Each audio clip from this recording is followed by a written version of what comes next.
Bonjour à tous, je m'appelle Clémentine, je suis en dernière année d'études à l'Institut d'études politiques d'Aix-en-Provence. Je vais bientôt rentrer à l'université Paris-Dauphine en économie et j'ai accompagné plusieurs étudiants et lycéens dans la préparation du baccalauréat français. Donc je vous propose aujourd'hui une méthodologie de la dissertation.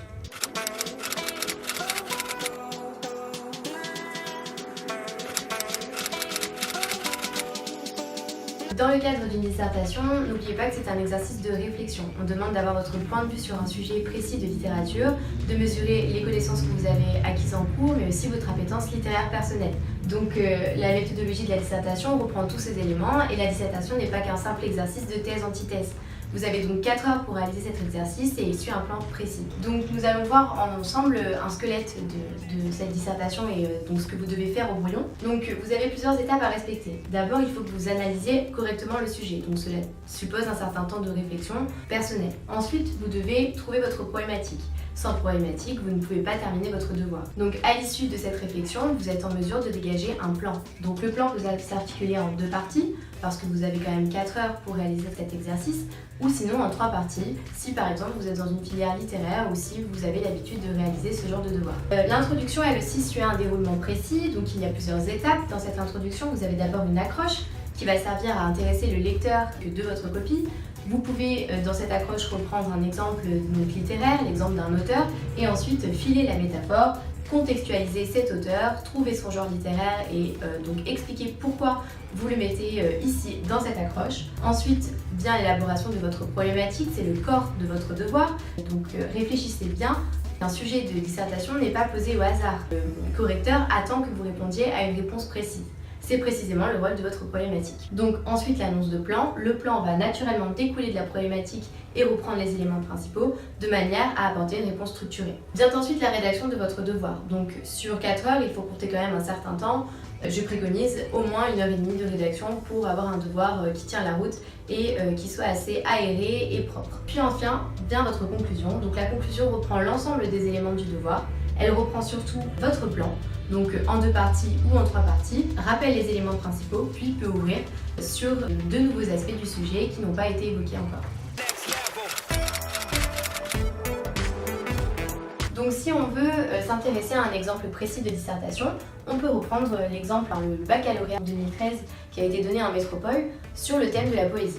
Donc dans cet exemple, on interrogeait en fait finalement la dimension de la poésie comme arme efficace pour critiquer la société. Donc le sujet était dans quelle mesure la poésie est-elle efficace pour présenter une critique de la société. Conformément à ce que nous avons évoqué pour notre brouillon, on peut reprendre méthodologiquement toutes les étapes. La première étape, la plus importante, est celle de l'analyse des termes du sujet. Elle va vous permettre de circonscrire votre sujet et de ne pas faire de hors-sujet. Donc nous reprenons un à un tous les termes du sujet, donc dans quelle mesure, efficace et critique de la société, qui sont pour nous les mots-clés en fait de ce sujet. Donc dans quelle mesure invite à une réponse un peu nuancée. On suppose déjà que la poésie est une arme efficace de critique de la société. Il va s'agir de savoir pourquoi est-ce que c'est une arme efficace. Est-ce que cela peut venir par exemple de la figure du poète ou bien des armes dont il a à sa disposition, donc les mots, les sonorités, mais aussi les images. Ensuite, le terme efficace renvoie donc à un élément qui peut être mesurable, mais aussi perfectible. Donc cela suppose que si la poésie est efficace pour critiquer la société, elle n'est pas le seul genre littéraire à pouvoir remplir ce rôle. Donc il s'agira de nous interroger sur les autres genres littéraires qui peuvent aussi remplir le rôle de critique sociale.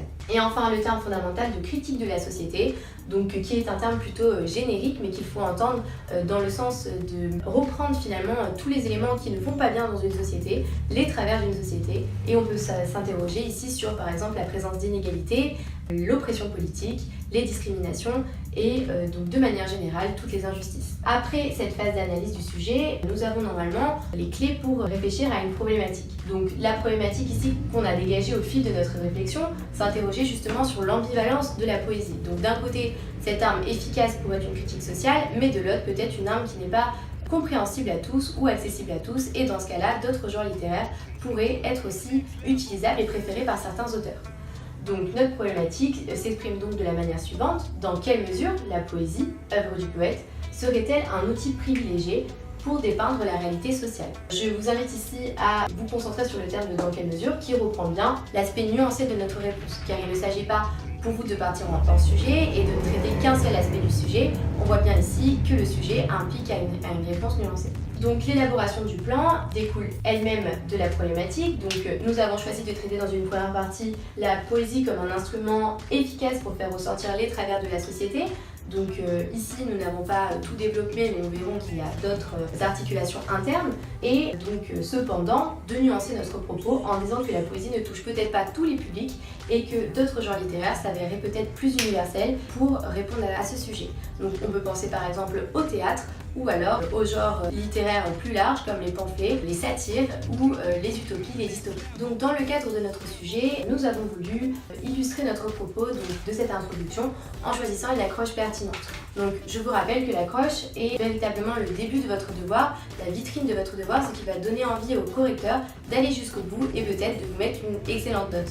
Dans le cadre de ce sujet, j'ai choisi l'accroche sur le recueil de poèmes de Victor Hugo, Les Châtiments, qui a été écrit en 1851, donc à une époque politique assez compliquée, où on a eu un certain nombre de coups d'État de la part du pouvoir napoléonien. Et donc Victor Hugo s'est tout de suite positionné comme une figure emblématique contre ce despotisme politique, et il a écrit un recueil de poèmes en exil qui s'appelait Les Châtiments. Il décrit lui-même ce recueil de poèmes comme une arme, il se dit plus combattant que jamais contre le despotisme napoléonien. Donc cette accroche illustre bien le fait que la poésie peut être une arme efficace pour révéler les travers de la société, ce qui reprend notre première partie de notre devoir. Mais cependant, on sait que Victor Hugo est un auteur qui a vécu quasiment pendant tout le 19e siècle, qui a exploré des genres littéraires très variés, donc qui a écrit par exemple aussi des pièces de théâtre, et donc certaines de ces pièces de théâtre se sont révélées aussi communicatrices, comme par exemple la pièce Hernani. Donc on peut aussi, en filant l'exemple de Victor Hugo, comprendre les deux dimensions de notre sujet. D'abord, la poésie comme arme efficace pour critiquer la société, mais aussi la présence d'entre-genres plus évocateurs pour révéler des critiques sociales. Donc nous n'oublions pas dans cette introduction de rappeler aussi le contexte de l'auteur. Comme je l'ai dit, Victor Hugo est un auteur qui a traversé quasiment tout le 19e siècle.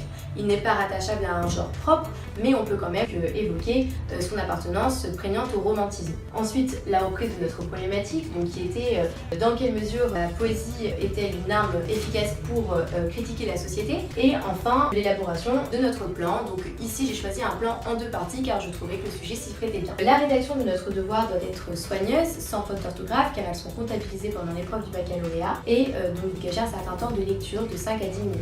Et enfin, donc la conclusion, qui doit reprendre les grandes démarches du devoir, votre positionnement, mais aussi ouvrir la réflexion sur d'autres sujets. Et par exemple, dans le cadre de ce sujet, comme nous nous serions interrogés sur d'autres genres littéraires qui pouvaient être plus universels que la poésie, on pourrait très bien reprendre un exemple sur le thème de l'argumentation, comme par exemple les utopies ou les dystopies, pour être des éléments de critique sociale. J'espère que ce cours vous a plu et à bientôt sur Tuteur Privé.